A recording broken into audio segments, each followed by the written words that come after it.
নমস্কার, আমি দিদির ইচ্ছে থেকে দিদি আবারও চলে এলাম তোমাদের সামনে নতুন আরও একটি ভিডিও নিয়ে। আশা করছি তোমরা সবাই খুব ভালো আছো, আমরাও ভালো আছি।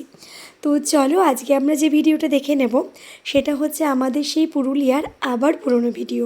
তো তোমাদের তো আমি আগেই বলেছিলাম যে বাবার ফোনটা তো চুরি হয়ে যাওয়ার পরে অনেক ভিডিও আমাদের কাছে নেই, তবে অল্প অল্প কিছু ভিডিও আমার কাছে আছে, সেটাই আমি তোমাদের সাথে শেয়ার করছি। তো তার মধ্যে একটা ভিডিও হচ্ছে আমরা গেছিলাম দুর্গা ফলস দেখতে। তো দুর্গা ফলস দেখতে আমরা কেষ্টবাজার ড্যাম হয়ে গেছিলাম। তো কেষ্টবাজার ড্যাম তো আমি তোমাদের সাথে শেয়ার করেছি, শিব মন্দিরের ভিডিও শেয়ার করেছি।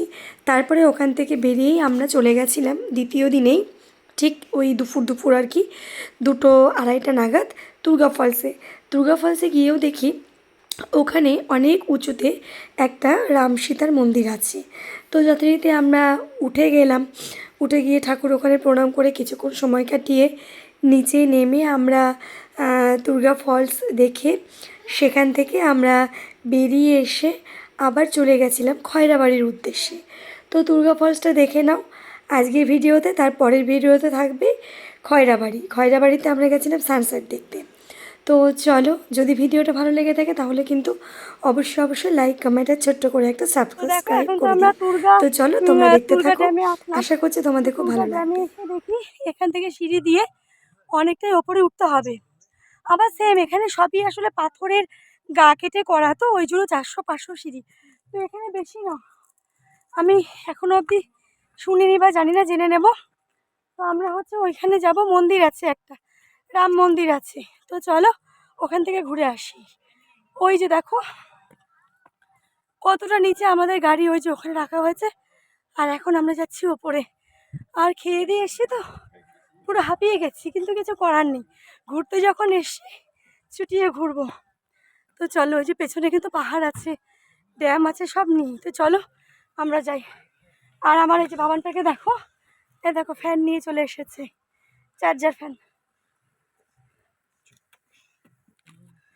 তো চলো আগে মন্দিরে যাই। বল কেমন লাগছে ভাই?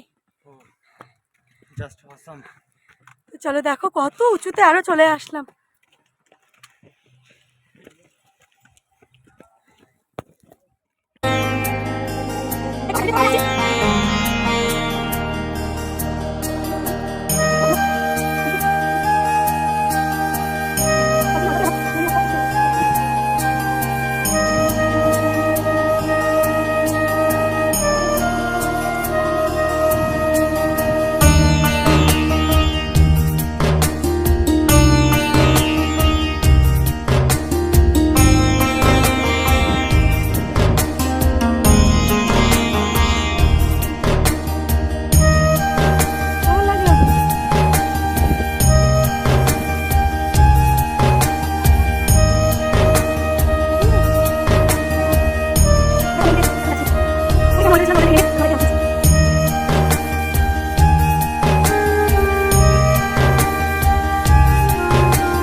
নামলাম, নেমে কাকুর এখান থেকে শশা নিয়ে নিচ্ছি।